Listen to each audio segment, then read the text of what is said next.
Good morning, ladies and gentlemen, boys and girls, sickos and casuals alike. Welcome to the No Ceilings March Madness live show. We got a day in store for you. We'll be coming to you every morning on game days to recap the games that just happened the previous day, preview those that are to come throughout the day, and so much more. I'm Tyler Metcalf, and joining me on this beautiful morning, Tyler Rucker, Corey Tulaba. Corey, how's it going? And more importantly, do you let your students watch games during the day? The game will be on at 12, whatever the start time is. Depending on the class I'm teaching, I try to work it into the syllabus. So yeah, we're gonna get creative, but Creighton Louisville will be on the smart board.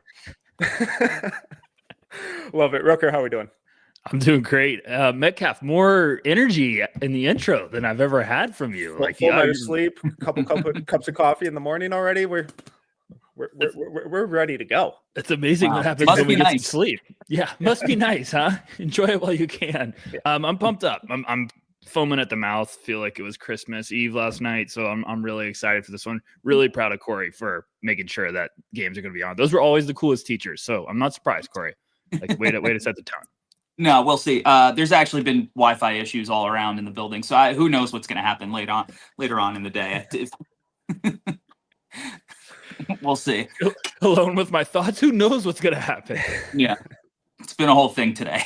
All right. Well, in some cases, we know what already happened, and that's with the playing games. And UNC, everyone's most favorite team, everyone who thought they were more than deserving of getting in, put an absolute whooping on San Diego State. Xavier had an awesome comeback last night to take down Texas. Mount St. Mary's held off American. Alabama State with the first drama of the tournament with that almost buzzer beater to take down St. Francis. Where do you guys want to start? UNC, I guess, right? Yeah, UNC, right? North Carolina, San Diego State. I mean, there's a number of prospects in that group. None very high level, I don't think, and none that really made a last ditch effort to be like, hey, I'm here, like 2025, I have to be in this class, let's go. But I do think, the way it went down was fairly interesting all around. I mean, obviously UNC just absolutely mollywopped them in that first half. RJ Davis hit that big shot at the end of the half. It was one of those games for UNC, and it was just too little too late for San Diego State. But I do think that this game is full of prospects where it's like, do they stay or do they go now? Like, or should they come back? Because I'm going to be honest, I don't feel good about any of the prospects within that game have to be a this year guy. Like, obviously the two freshmen at UNC, Drake Powell's still showing up on some first round mocks. Ian Jackson, I think, very interesting guy. We got to watch him for a week at Hoop Summit last year. He's been up and down. I saw him live this year. He was incredible. He had the start of that 20-point barrage that he had. But from the San Diego State side, Magoon Guaf, he was okay. And then Miles Bird, it's just been a downhill on his draft stock, and I'm a little curious to see where you guys are at on Miles Bird. I feel like he's got a lot of momentum on the line, and back-to-back years, 38-30 shooting splits. Is that an NBA player? I think all those guys should return. That's kind of where I'm at. And Bird specifically has kind of been the big bummer for me. I was hoping that was going to be an awesome game for him. We saw some of the defensive playmaking stuff. That's been really good all year, but he's super jumpy, super undisciplined, and he can't make a shot anymore. And he got really hot at the beginning of the year, was kind of solid in the middle, and then this last stretch, it has been rough. And that UNC game was, I think, one of the worst he's looked in quite some time. I thought his offense was pretty horrific in terms of shot making and ball security and on-ball creation. I don't think anyone did themselves any favors. I think we were all kind of assuming that Guath would be a next year guy anyways. But even like Powell and Ian Jackson is like, at least they still now have another game to maybe show something. But I didn't get NBA ready from anyone on the court there. It was the perfect game to sum up all of them this year. It was just underwhelming. Like it's I'm right with Corey. It was a group of prospects that I've been just so frustrated with because I was like, I don't feel comfortable about any of them this class. Like I would love them to go back. I think they all need more time.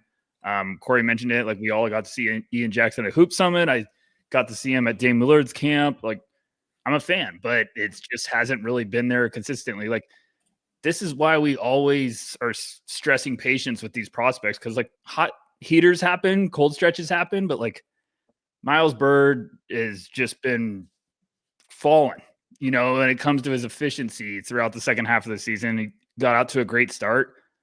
I'd love him to go back. Like, I don't really know right now where we're at. There's rumblings about maybe he's been injured and playing through that. I don't know. I mean, was he injured last year too? Exactly. That's well, you love to say that, everybody loves that joke around here, but I don't know. I mean, it was just one of those games where I was like, someone please leave your note, like kind of send a statement. And then I just left like, of course, another same result, same thing happened and still have headaches. So I don't know. A lot of guys I'd love to go back, but I don't know if we're going to get it that way. Do either of you think UNC can make a little bit of a run here? Because I think the stat yesterday that they showed was that like 9 out of the last 18 playing game winners have gone on to win at least one game in the tournament. UNC has Ole Miss next, and then if they win that, they have the winner of Iowa State and Lipscomb, and then if they somehow win that too, they would face Marquette, New Mexico, Michigan State, or Bryant. Would you be totally shocked if UNC does go on a little bit of a run here and wins maybe at least one game? Not at all. I mean, they have a group of experienced players who have already had deep runs, at least with RJ Davis, right? And, they have a lot of guards that could fill it up. Off the bounce shot making is really big in the tournament, right? Like when it's only one game. I mean, I don't love their roster. I'm not expecting them to make, some kind of Cinderella run deep into the tournament, but I mean, this thing could, like you said, shake up for them. Iowa State, they're going to be a man down with, with arguably their best guard. And, I think I have a little bit of trouble seeing them get by like a Michigan State if that ends up being the matchup. But, if Michigan State somehow, got upset by either Bryant or, the Marquette, New Mexico, I think UNC could definitely make a little bit of a run, win another game, possibly two. But I just, when you have guys who could fill it up like that, Ian Jackson, he didn't really go off and he hit a couple of shots late, but that's a guy who could just go off for 25 in any singular game, right? Like if Drake Powell has one of those games where he decides to go 5 of 6 and all of a sudden you have 14 points from him, that helps. So I think that they have a shot at that. Wouldn't surprise me at all. I think this is what March is all about. Also, they've been hearing about how ridiculous and how terrible they are for the last 48 hours. So I think that's something a smart coach probably gets everyone together and is like, hey, let's prove everyone's wrong and go on a little run here. They've got a nice little setup, with Corey saying Iowa State with Keyshawn Gilbert's going to be out. Everyone's a little banged up ahead of them. If they're going to be on that path, they could go on a little bit of a run here. But, I do think they're going to eventually run into someone, if they do, that's going to have a little bit more firepower. All right, let's move on to the other kind of big playing game, Xavier versus Texas. Our last Trey Johnson game of the year, another kind of solid shot making from a shot making standpoint, knocked down step backs, was running off screens, knocking down jumpers. Good rebounding game for him. Just wasn't enough to kind of keep Xavier at bay. They had a really strong kind of second half late comeback, and just wasn't enough to hold off Ryan Conwell, Dalen Swain, Zach Fremantle, welcome back to the NCAA tournament, and Marcus Foster, who was incredibly hot from outside. Any takeaways from that Xavier Texas game? I have a question for both of you, and then we can do the Trey Johnson hour. Is it the Dalen Swain movement? Are we back? For next Could year? he be this year? Are we sure it's next year? I'm just saying, are we sure? I would like to see him make a jumper or take a jumper. He also looks like, I know he's gained some weight probably in a year. That usually happens when you're an athlete. He looks way bigger. He's just gigantic. So I'm just wondering if this is one of those pre-draft guys. Gosh, I hate that term. Where teams are going to try to at least get him to test waters to be like, hey, come on, we'd love to draft you around the late first promise season. I don't know. It just seems like there's some guys that are probably going to be enticing for teams in that range. So I just wanted to ask. It wouldn't shock me, but I thought the game still looked really fast. Like it looked like he got sped up a lot. The handle was pretty loose. He's purely an at-rim guy right now. The defense is really fun. I like him long term. I think he just needs another kind of year. I do think that the sneaky name on that team to keep an eye on is Conwell, though, who I still think should be more of a next year guy. But man, when he gets hot and starts knocking down shots, he is incredibly fun.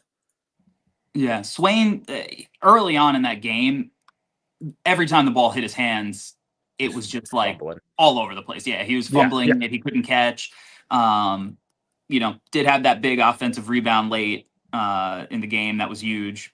And he does fun stuff. All the tools are there. I think he's much more of a next year guy. He just is. There are times where you could play 15 feet off of him and it's fine. Like he won't shoot and he has to shoot it. Like if he's going to get space, it's cool if you're efficient, but like the offense is going to just bog down because people are just ignoring you out there. Like that's an issue. That doesn't show up on the stat sheet that like, oh yeah, he was 5 for 9, but like, hey, maybe it would have been cool if you were 5 for 12 and you actually, made the defense guard you a little bit and eat stuff for your teammates. I do like Conwell. When he's hot, it's great. Seems like a guy who, bounce around in the G League a couple of times, but he'll find the right spot, in year 3 or 4 and like offer something in that role. He's definitely interesting. From the Xavier side, I mean, outside of that, I don't know how much we need to talk about Zach Fremantle or anybody else from that team. From an NBA standpoint, I don't think at all. But given the injuries and everything he's had to overcome the last few years, it's a cool story. Yeah, so cool to see him out there. Yeah, and finally get into the tournament. Hold on, my audio's great. Just having so many technical difficulties, guys. You could hear me, I can't hear you. This is great. I'm gonna exit out. You guys carry this while I leave. No, I mean, Fremantle's one of the coolest stories. Yeah, it's fantastic. Ever. I mean, it's fantastic. That's also stuff where you like. It's funny every time after a game, I remember all that stuff, and I'm like, oh gosh, I should have picked Xavier to win like 4 straight. Like you just know, like here comes Cinderella with just incredible adversity.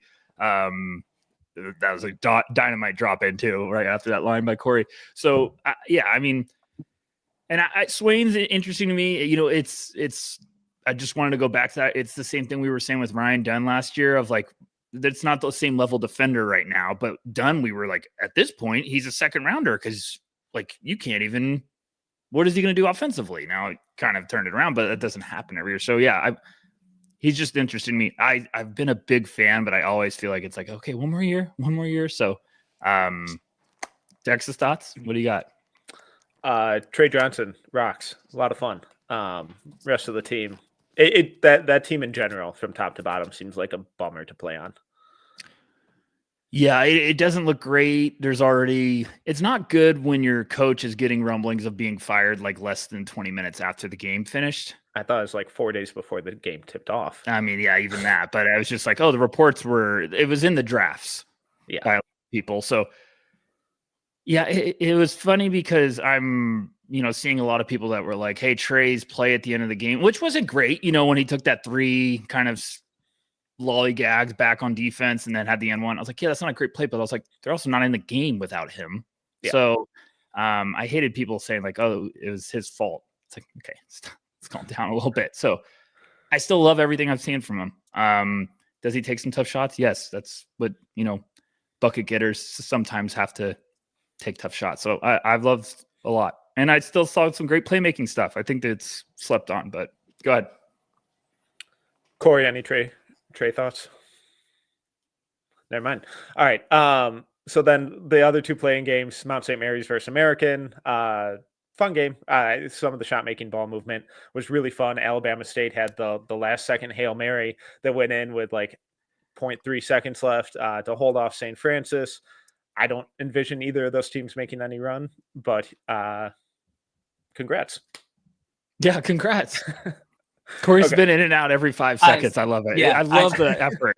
A lot of hustle. Look, Here I don't know if we've moved on because I am having all these issues.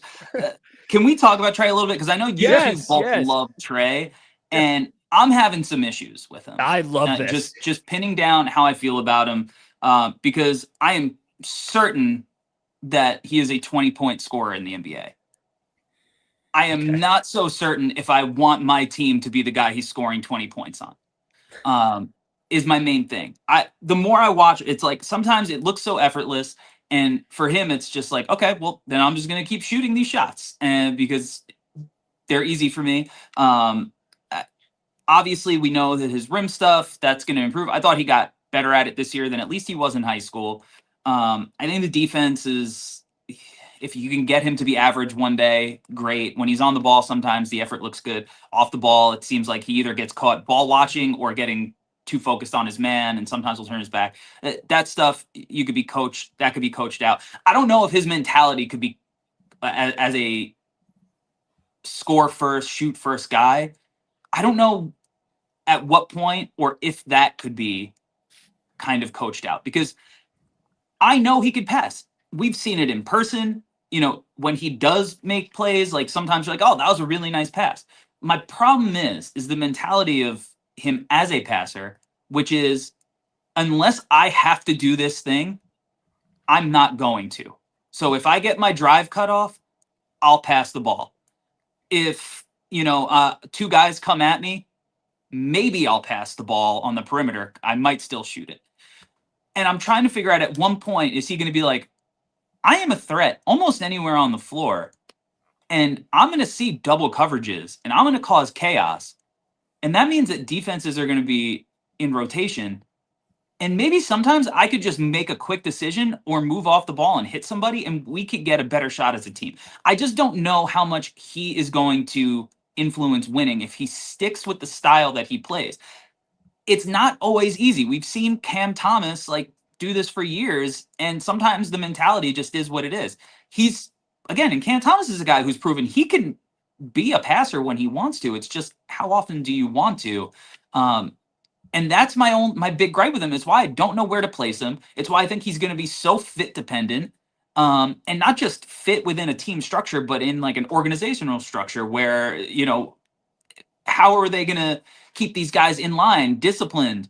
I know that Charlotte's cooking up, a new little thing there with their coaching staff, but I don't know if Trey is a guy who you would want theoretically over the last 10 years going to a place like Charlotte. If he went to Detroit, obviously they're not in that position this year, I would be like, oh my God, that's a perfect fit for Trey. Cade's going to handle the ball. He can run off screens. He could play second fiddle. He could do Malik Beasley stuff.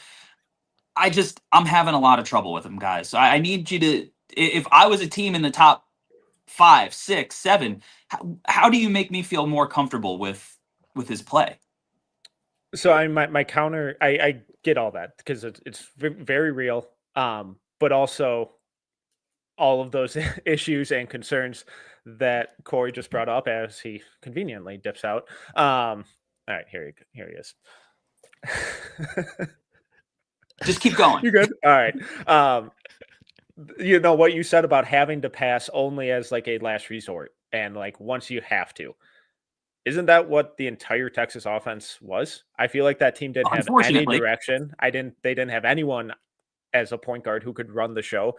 But he was a part of that. Scoring threat. Sure. So were the other 12 guys who played. So I think it was just an issue that kind of permeated that entire team. And I think that comes down to coaching. I think it comes down to roster construction. And I think it comes down to Trey not trusting or really kind of believing in anyone else who is out there.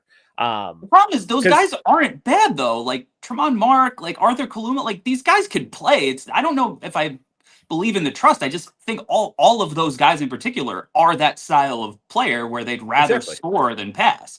But I don't know if it's a trust thing. I think that's just their mentality, which if you're building a team, not great roster construction. But then you talk about context and what he goes into. And yeah, and I think fit dependent is desperate with basically everyone in the draft outside of the top 3 guys, where I'm not too worried about it. And, maybe there are only 2 in that top 3 that are kind of fit, that aren't going to be totally dependent on fit. I don't want Trey as my number 1 offensive option. I don't want him as my primary decision maker, but if I have a coach who actually commands some authority and has some more direction with the team, and a point guard who can actually run the show, and other pieces around, I think Trey has a ton of potential to be like an elite number 2 guy in the NBA long term. I think the passing is there. I think he is a good passer when he wants to be. And the times that we've seen it at its best is, like you said, when he's using that scoring gravity to create for other people. Now, that all comes down to context and culture and team orientation. And Texas didn't have any of that this year. Tremont Mark is a fine college basketball player. Same with Arthur Kaluma. They're also guys who constantly dribble the air out of the ball. There's no ball movement. There's no feel. There's no offensive flow with that team all season. Trey was a big problem because of that. So is everyone else on the court. Totally. Yeah, but what spot is that? Like, just look at the standings. Like, I feel a little nervous on most of these spots. Maybe Philly, because they have the infrastructure and he's not going to be like, I'm better than Paul George and Embiid. Yeah. Maybe like I could see that, but I get nervous in a lot of those other spots. I love him. I think it's a disaster. It was a disaster fit. I'm with you, Corey. I think they have a lot of talent on that roster, but I don't think it is a very weird fit when it comes to a lot of guys that do need to dribble the ball a lot. It seems like at one point he was cooking and they just kind of were like, hey, Trey, you do what you want to do. And if I was a freshman and one of the top, I'd be like, okay, like just dropping 20 a game. But I would like to see that recognition, as you're saying, of like, hey, I don't have to pass as a last resort. We've seen when he's around better talent, the playmaking is definitely there. Like going back to his FIBA days, I just buy the tools. I don't think he's like 190. I think he's listed like 190, 195. I think he's skinnier than that. I think he's going to be a little bit taller, but lighter. So I think his body needs to fill out. Heard nothing but great things about the intel. I think he's a 2 that can become down the road like a go-to scoring guy. Like I think that highly of him. So I don't know, Metcalf. I mean, Corey leaves every time we're making good points. So he's running. I don't have this one's easy for me. And it's weird to say that. I still have him very, very high up on my board. And he's a top 5 guy for me. Like I understand hesitations because I think this type of player always makes people nervous because, okay, well, like he's a go-to scorer, but what else? Like we're always wanting a little bit more because we're uncertain. Like we say all the time, like, hey, if you're number 1 threat, your NBA skill isn't there that night, what else can you bring to the table? So I understand there's plenty of questions, but he's just one of those guys that I'm a big fan of. All right. Let's move on. Most impressive individual performance from the playing games. A couple nominees for you. RJ Davis at 24 points, knocking down step back after step back. Really key to that UNC kind of offensive generation. Trey Johnson with the shot making and rebounding. Mount St. Mary's, I'm cheating a little bit here, but their combo of their 2 big men, Cordelia and Adebayo, combining for 44 points. And then Marcus Foster on Xavier going 8 of 9, 4 or 5 from 3 with 8 rebounds, 22 points. Rucker, anyone who stood out for you from an individual standpoint in those playing games? I've been grinding on some film and stuff, so I'm not even going to try to sugarcoat to everyone. But I do want to say I wanted to give a shout out to Maxwell because I was reading his piece while also trying to like look into this one and him breaking down some of these names. So if anyone hasn't checked it out, noceilingsnba.com. Maxwell did the beast, we call it. Metcalf, who did you like specifically? I mean, just from an individual standpoint, Marcus Foster on Xavier had the game of his life. He couldn't miss a shot. 8 of 9 overall, 4 or 5 from 3, 22 points, 8 rebounds as kind of an off-ball role player. Tough to beat that in a very narrow victory over a tough SEC team. Was Foster the one they were saying he just had like an Achilles injury or something and he came back? Hasn't been playing at all so. Besides Fremantle. I was like, oh my gosh, the adversity Xavier's had. So yeah, and you love to hear that stuff. It's always like the teams that make a little run. Yeah, absolutely stood out to me. Sorry, I'm having technical difficulties too. So Corey's infecting all of us. Man, I still like the Trey's performance. I thought Tremont Mark made some big time plays for them as well. I mean, I know wasn't the high point guy, but I liked what I saw from him. So, alrighty, let's move on. Preview today's slate. Chock full, first game of the day, Creighton, Louisville. But for you guys, what are kind of what's your must see? You only have time to sit down and watch one game. What is your must see kind of game of the day?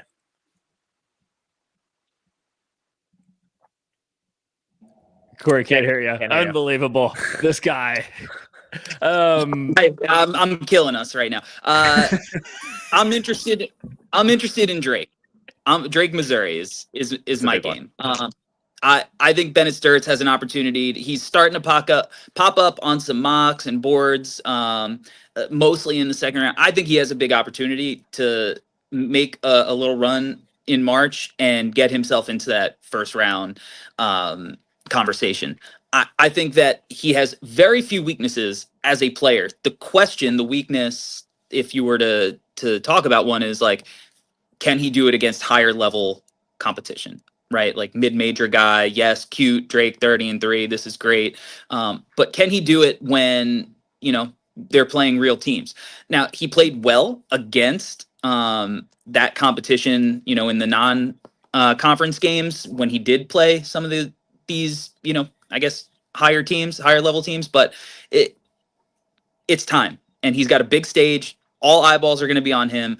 I'm really excited to see, can he actually, play with the big boys? Does Drake as a team, do they actually take it to a team like Missouri? And, because they're going to have their handfuls. There's some guys on Missouri that are interesting too, right? You have your Anthony Robinson, you have Mark Mitchell, who people know from his time at Duke. So I think that is the game that I'm really excited about personally. Do you want me to switch it up, Metcalf, so we're not just having the same answer? Because I very much am excited to watch Drake. I'm with Corey. I think Sturts has a chance to light a gasoline fire on his draft stock with a good performance today. I think it's going to shock the world and wake people up. And he's been unbelievable this year. I'm catching up a little bit on the hype train, and it's been a fantastic ride so far. So I'll go another direction. I'm pumped to see the first game of the day. I want Creighton, Louisville. I want to see what's going on. My hot take is I think one of these teams has a shot to be a giant slayer because they're going to play Auburn the next round. And I am foaming at the mouth to see what Janiah Broome and Ryan Kalkbrenner would do to each other on the floor, because I think that could be a wake-up call. Kalkbrenner's been unbelievable over the years. I think that would be a real big test for Broome. Selfishly, as a scout evaluator, I want to see that because I want to see what Broome can do with Kalkbrenner's size. But that's the one I'll be keeping an eye on for sure. My favorite conspiracy theory of this entire tournament also surrounds that game. I don't know if you guys heard this, but there are rumors that the selection committee accidentally mixed up Louisville and Memphis and accidentally flopped their spots. So we all love a good conspiracy theory about around here. We all know this. I just want to say I saw Kalkbrenner last week, or I think it was at the Big East tournament. I saw him put up 30 points, and he knocked down a couple of threes back to back. Like, he was instrumental in getting Creighton back in the game because they were down big in the first half. So I think Kalkbrenner, he's another guy who I think can go from all right, should we draft him at 40? Is this a guy that now we should be talking about in the 20 to 30 range? Because there are games when he kind of just goes with the flow, and there are games where he just looks absolutely dominant. He is older, right? I think this is his 5th year. So he still has, I think, a way to build his momentum. And like you said, really going out, taking care of business, and then getting the opportunity to play Janiah Broome. And if he does, what he's capable of and plays hard and gives Broome issues, and, Creighton, makes Auburn sweat a little bit or potentially upsets them, I think that's a really good opportunity. And from Creighton, looking at the Auburn perspective, not to get ahead of ourselves, even Ashworth, Todd Pettiford they're around the same size. So there's some really fun, size battles there too, and matchup issues. So yeah, that's going to be a fun one. All right, I'm going to cheat and give you guys 2 games. First one, VCU versus BYU. Just clashing of styles. I think that's going to be really fascinating, especially from a scouting perspective with Diego Demon. And then Arkansas versus Kansas. Sounds like Boogie Fland is coming back. Will be coming off the bench. Very excited to see him play again. But I just don't trust either of these teams, and I'm assuming that pure chaos is going to erupt from somewhere, and I can't wait to see what the cause of it is. VCU, BYU, it was going to be my other pick. Yegor Devan, I need it. I need you something. The Sharks are circling the boat right now in the waters. I need something from him. VCU is going to throw him the kitchen sink. Max Schultz, I'm excited to watch there. So there's a big one. But yeah, it's the funny. I just wanted one more thing about the Arkansas, Kansas. My wife, shout out to my wife, was even filling out a bracket last night, and she's like, "Who do you think will win in this game?" And I was like, I quit. Plead the fifth. I'm not going to pick one. I don't trust either team. So, of course, I'm most excited to watch that. I think that was the game I was least excited to watch. It's sarcasm, Corey. I don't want to watch it, but I'm gonna because just like background noise. Let me ask you, which of these games on this slate do you think has the biggest upset potential? Oh, I have a whole section for that. I didn't want to step on your toes here. Geez, sorry, bad scientist. No, we can skip straight to upsets. I'll just move some things around. It's fine.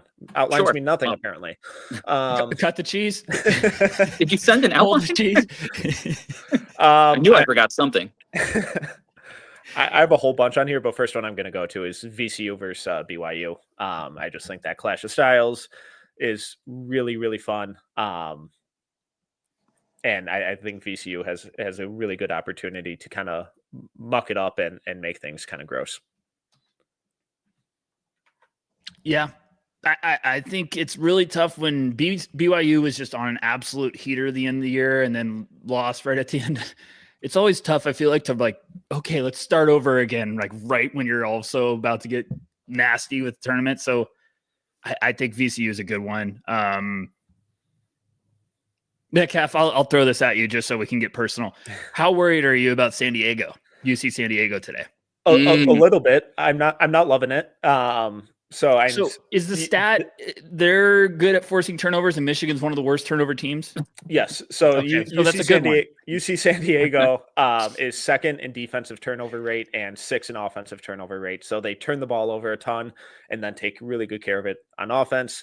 Conversely, Michigan is 328th in offensive turnover rate and 268th in defensive turnover rate. Not ideal. What I'm kind of clinging to is that UC San Diego is tiny. They only have one guy over 6'8", and he plays 5.5 minutes a game. And Michigan is obviously starting 2 7-footers. And my hope is that they can just kind of dominate from a physical standpoint, limit their kind of self-inflicted mistakes and really punish San Diego on the boards and in the paint. Corey, as you hear that, and as a basketball coach, are you just foaming at the mouth for future speeches of like, see guys, look at this game. They took care of the ball. See how important it is not to turn the ball over. I feel like this is like a dream for just so many like people that fascinate about turnovers and assists and taking ball security. Like obviously it's important, but this one seems just like, okay, who's going to prevail? Well, yeah, if you're looking from a 1-game playoff perspective, like, yeah, it's really important that, hey, if we get a little too loose here and we start looking at this team, we're a much higher seed and we don't kind of take things as serious as we should, then yeah, that's a big issue, right? Like you need to like clean up the defensive glass. You need to not turn the ball over. And you kind of maybe limit transition points, I think that it could get scary if, Danny Wolf starts doing that thing where he starts trying to make those home run passes and all of a sudden, next thing you know, they're flying down the court and Tyler McGee is shooting one of his 9 3-point attempts a game. And all of a sudden they got guys that are getting hot, hitting a lot of shots.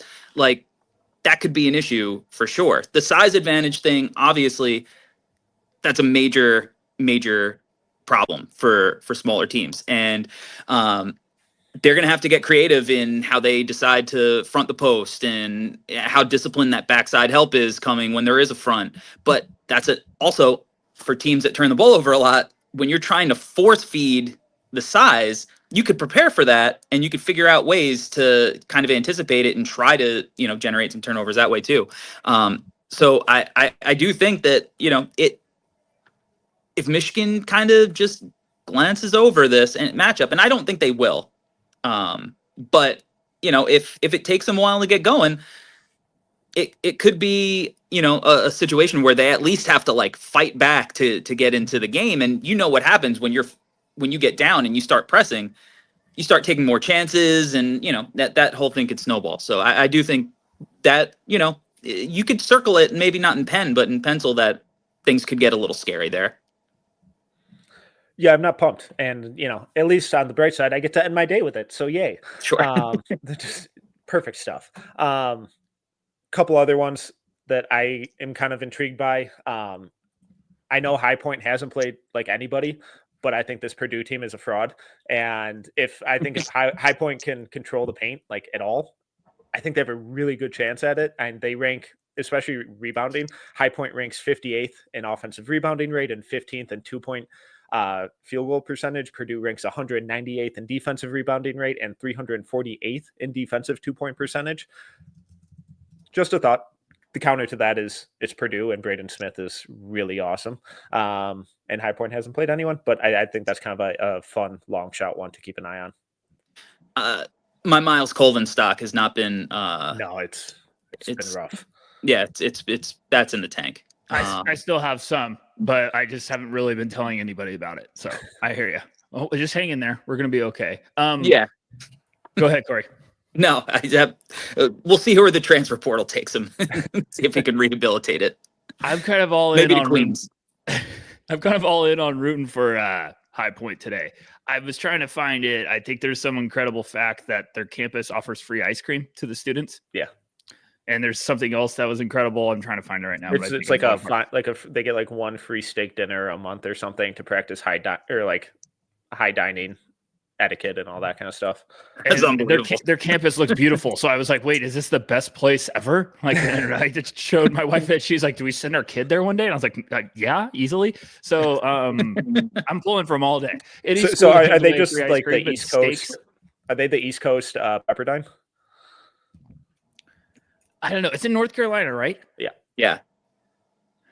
I mean, I was pulling for them before because I love watching the selection show, and it just shows like the arena and everyone's there, and theirs was just like packed and just people freaking out. It's also the first time they've ever made the tournament. Is that correct?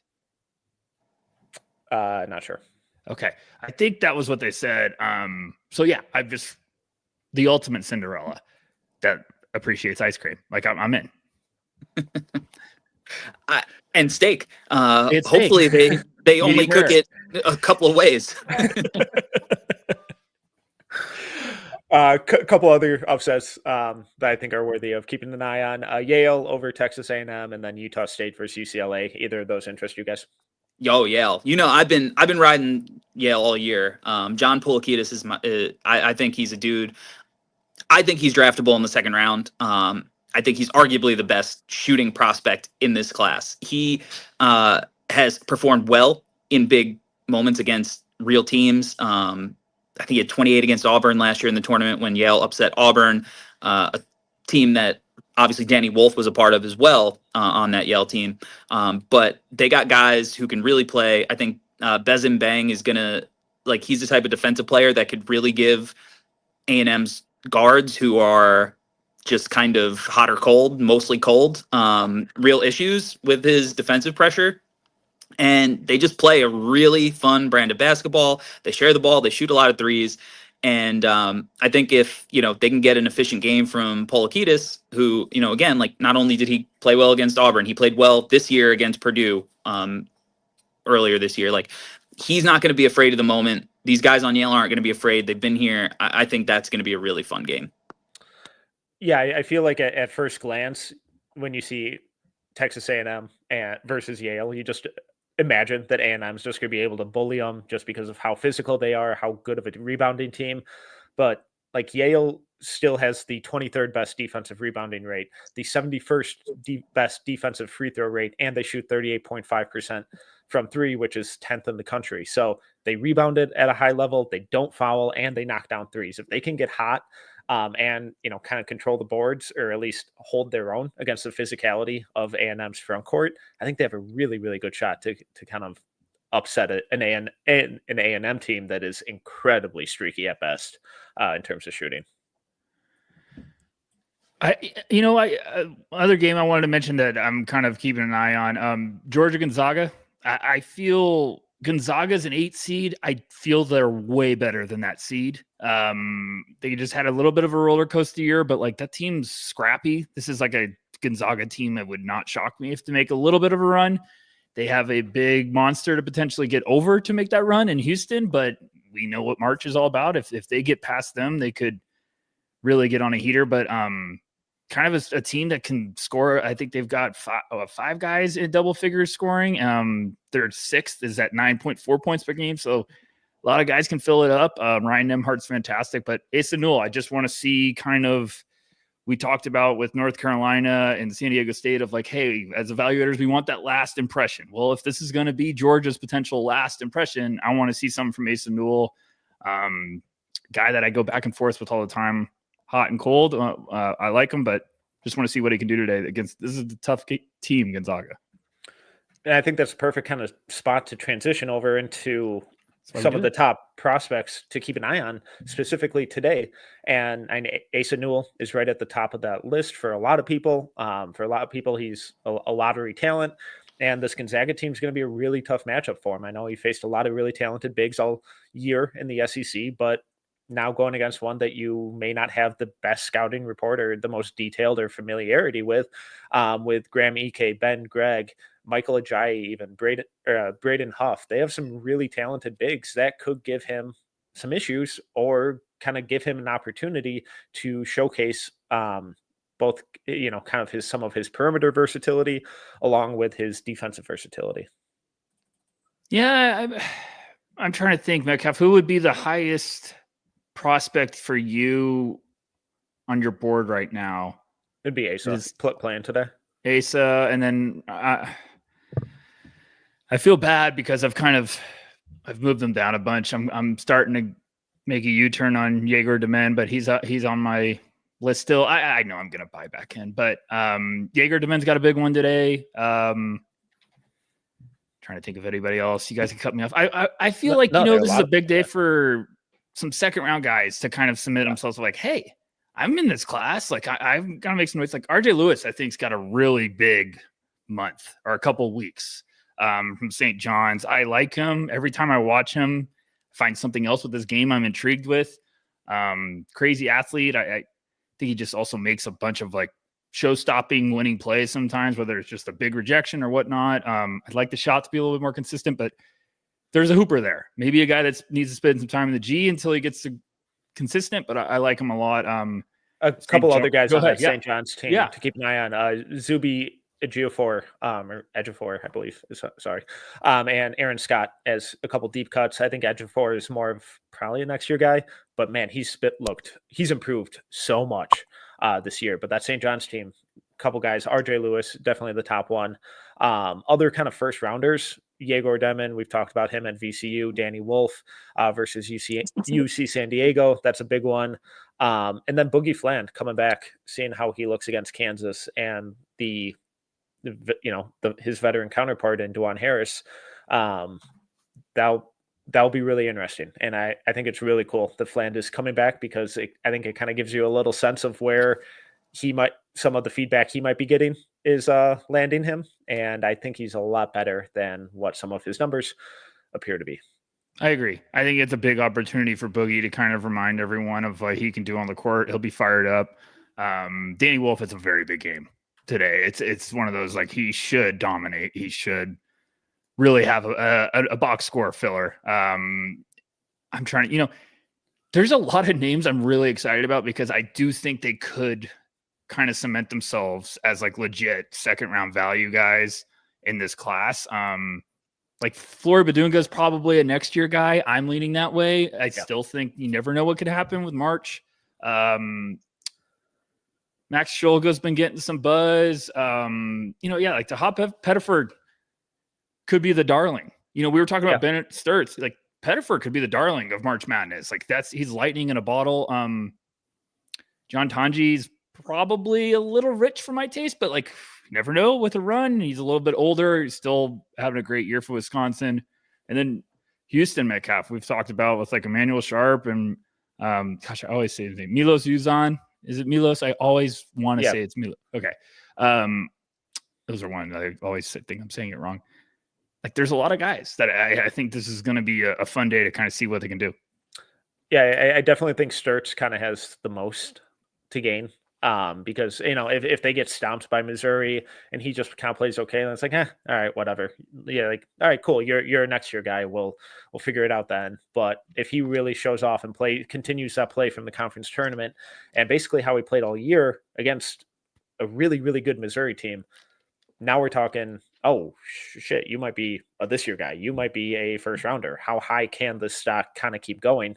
Because if he really does go off, he's just going to keep drawing more and more eyes, because basically any number you look at, it's really, really good. And then you turn on the film and it's fun. So if he can prove to do that against SEC athletes and competition, that's could be he could make a ton of money today.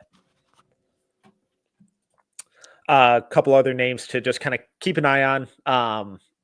They may not be the best games or have the most at stake, but the Texas Tech guys versus UNC Wilmington, JT Toppin, Darian Williams, and then Christian Anderson, more of a next year guy, but man, is he fun. Victor Locken at Clemson versus McNeese, Ryan Kalkbrenner we talked about earlier, and then real deep cut for down the road kind of guy, Mason Falslove from Utah State, playing UCLA, good shooter, good defensive playmaker and rebounder. So those are kind of the top names I've on my list. Corey, do you have anyone? I think in the Creighton game, Jackson McAndrew is an interesting long-term guy. 6'10", like just absolutely beautiful stroke. I think he's really interesting. I do want to see what Tanji looks like for Wisconsin. I mean, I've had questions about him. I'm not sure how much I'm a buy into him personally, but he's definitely got momentum. So seeing him if he can lead Wisconsin to a deep run, I think that'll be interesting. For me, I think Yegor is going to be the thing I'm most fascinated by, because he's the kind of guy where if he just hits some shots over a nice little stretch, like he's the kind of guy where his roller coaster season could end up back where it started, where he was so impressive and the shots were dropping, and like the shots, it feels like the shots just have to start dropping because he's taking a million threes. It's almost one of the reasons why I've never really sold my stock on him, is because he's willing to shoot these shots. And I'm like, oh, that was a good shot. It looks like it's going to go in. And I think it's fixable.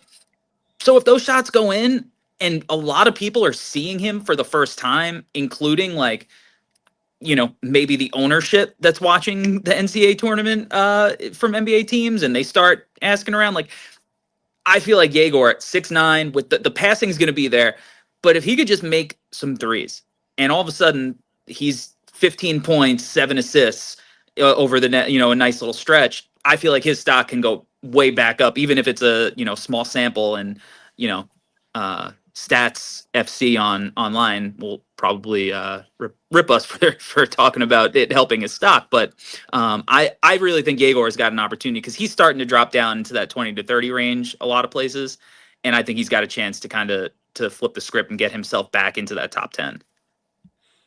And it looks good in person. Like when you're saying, Corey, with a shot, like that's what's even more confusing, is like seeing him in person, I was like, this looks good. Like you could work with this. So they got to start falling. I feel like he's going to have a game where he just hits like 6 and we're going to be like, what the heck is going on? Yeah. But I'm with you. It's just, he's a puzzling one, because you like so much about his game and at that size, and he has stuff you can't teach. But I think that if the shot comes around, like he's a dangerous player. So yeah, we could talk about all these games. I feel like it's very obvious of like, I need to see one guy today that really like show me something. And it's with Yegor. Love it. Can't wait for these games. Tipping off in about 10 minutes here. Do you guys have anything else on today? The tournament predictions, hot takes? Floor is yours. Well, Creighton and Louisville already tipped off. So yeah, it's okay. Okay, my bad.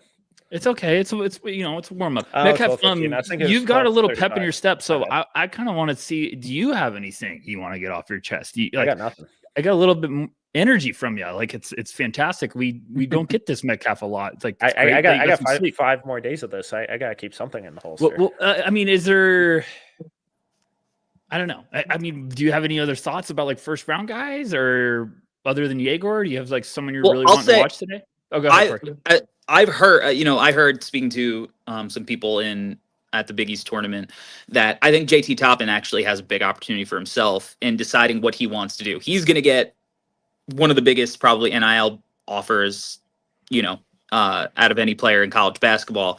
But, what I've heard is like he's looking for a first round guarantee in order to stay in this draft. And again, really big stage to kind of cement himself as a potential first round guy. Like, can we start talking about him? Like, is this like Brandon Clark? And all of a sudden some team at 21 guarantees him because, he played really well in the tournament, a lot of eyes, and then had a great pre-draft process. But I think that JT Toppin does have a pretty good opportunity here to kind of boost his stock. And maybe we'll get a clearer picture potentially on what he may or may not do. Would you rather have JT Toppin at 25 or Colin Murray Boyles at 10? Colin Murray Boyles at 10. Okay. Just putting it out there. It's a good question. It's the right question. It is a good question. Yeah, it is the right question because I think that's the debate you're going to have is Toppin's been unbelievable like his second half of the year. Like he was just putting up beast games, but I'm a little surprised there's not more buzz with him. So he is going to be a big tournament for him too, because he's got, like Corey's saying, like got to figure out what path you want to go, because he should be at the top of the list if he goes back and wants to transfer. Like everyone needs a JT Toppin for down low and the presence inside, but I think he can make some noise if he goes on a little run here. Fellas, this was great. Can't wait for this whole weekend and this whole tournament. We will be coming to you guys live every morning before games tip off, getting you ready for the day, recapping what happened the day before. These will also be going up on the podcast feed. So if you can't join us live, no worries. We'll get the audio to you as soon as we can. But let's enjoy the tournament. It's going to be fun. If you enjoyed this episode, please make sure to subscribe, leave a review, and a 5-star rating. Until next time, see ya.